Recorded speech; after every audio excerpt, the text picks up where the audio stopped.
আসসালামু আলাইকুম প্রিয় দর্শক দূরে জার্নিতে বা কোথাও বেড়াতে গেলে রান্নার ঝামেলা ছাড়া 3 থেকে 4 মিনিটে বাচ্চাদের জন্য সহজ ও পুষ্টিকর একটি সকাল এবং রাতের খাবারের আইডিয়া আপনাদের সাথে শেয়ার করছি, যেটা কিনা ভীষণ পুষ্টিকরও হবে এবং অনেকক্ষণ পেট ভরাও রাখবে।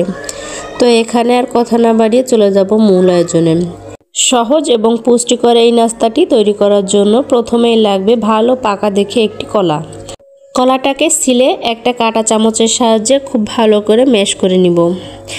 দর্শক, একই কাজ আপনারা হাত দিয়েও করতে পারবেন। কলাটাকে ম্যাশ হয়ে গেলে অন্য একটা বাটিতে নিয়ে নিচ্ছি। এরপর এর মধ্যে দিয়ে দিব পরিমাণ অনুযায়ী গরুর দুধ।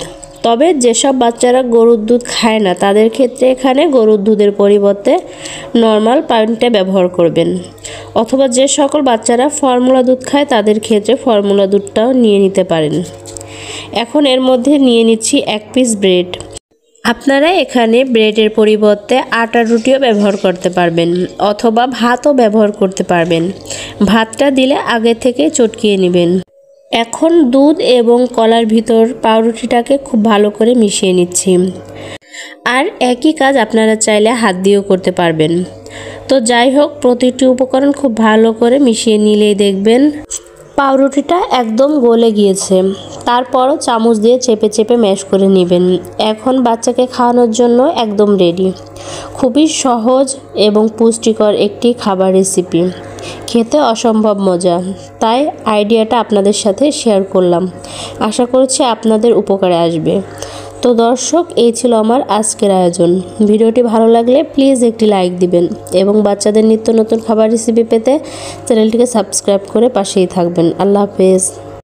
আসসালামু আলাইকুম প্রিয় দর্শক দূরে জার্নিতে বা কোথাও বেড়াতে গেলে রান্নার ঝামেলা ছাড়া 3 থেকে 4 মিনিটে বাচ্চাদের জন্য সহজ ও পুষ্টিকর একটি সকাল এবং রাতের খাবারের আইডিয়া আপনাদের সাথে শেয়ার করছি, যেটা কিনা ভীষণ পুষ্টিকরও হবে এবং অনেকক্ষণ পেট ভরাও রাখবে।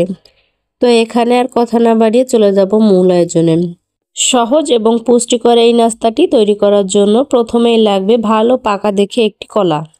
কলাটাকে সিলে একটা কাঁটা চামচের সাহায্যে খুব ভালো করে ম্যাশ করে নিব। দর্শক, একই কাজ আপনারা হাত দিয়েও করতে পারবেন। কলাটাকে ম্যাশ হয়ে গেলে অন্য একটা বাটিতে নিয়ে নিচ্ছি। এরপর এর মধ্যে দিয়ে দিব পরিমাণ অনুযায়ী গরুর দুধ। তবে যেসব বাচ্চারা গরুর দুধ খায় না তাদের ক্ষেত্রে এখানে গরুর দুধের পরিবর্তে নর্মাল পাউডারটা ব্যবহার করবেন, অথবা যে সকল বাচ্চারা ফর্মুলা দুধ খায় তাদের ক্ষেত্রে ফর্মুলা দুধটাও নিয়ে নিতে পারেন। এখন এর মধ্যে নিয়ে নিচ্ছি 1 পিস ব্রেড। আপনারা এখানে ব্রেডের পরিবর্তে আটার রুটিও ব্যবহার করতে পারবেন, অথবা ভাতও ব্যবহার করতে পারবেন। ভাতটা দিলে আগে থেকে চটকিয়ে নেবেন। এখন দুধ এবং কলার ভিতর পাউরুটিটাকে খুব ভালো করে মিশিয়ে নিচ্ছি। আর একই কাজ আপনারা চাইলে হাত দিয়েও করতে পারবেন। তো যাই হোক, প্রতিটি উপকরণ খুব ভালো করে মিশিয়ে নিলেই দেখবেন পাউরুটিটা একদম গলে গিয়েছে। তারপরও চামচ দিয়ে চেপে চেপে ম্যাশ করে নেবেন। এখন বাচ্চাকে খাওয়ানোর জন্য একদম রেডি। খুবই সহজ এবং পুষ্টিকর একটি খাবার রেসিপি, খেতে অসম্ভব মজা। তাই আইডিয়াটা আপনাদের সাথে শেয়ার করলাম। আশা করছি আপনাদের উপকারে আসবে। তো দর্শক, এই ছিল আমার আজকের আয়োজন। ভিডিওটি ভালো লাগলে প্লিজ একটি লাইক দিবেন এবং বাচ্চাদের নিত্য নতুন খাবার রেসিপি পেতে চ্যানেলটিকে সাবস্ক্রাইব করে পাশেই থাকবেন। আল্লাহ হাফেজ।